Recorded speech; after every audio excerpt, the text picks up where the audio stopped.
Chicken biryani చేసుకునేటప్పుడు మనం విడిగా గ్రేవీ చేసుకునే పని లేకుండా ఒకసారి మసాలా గ్రేవీని అండ్ చికెన్ బిర్యానీని చాలా తక్కువ టైంలో ఎక్కువ శ్రమ లేకుండా ఎలా చేసుకోవాలో చూసేద్దాం.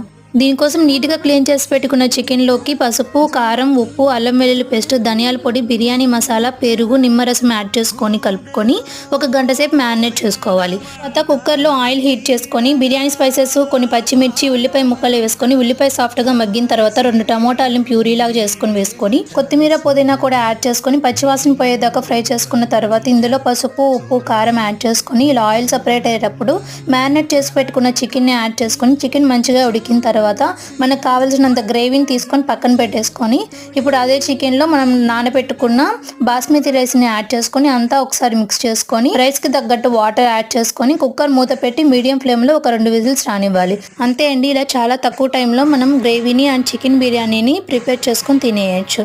Thank you for watching.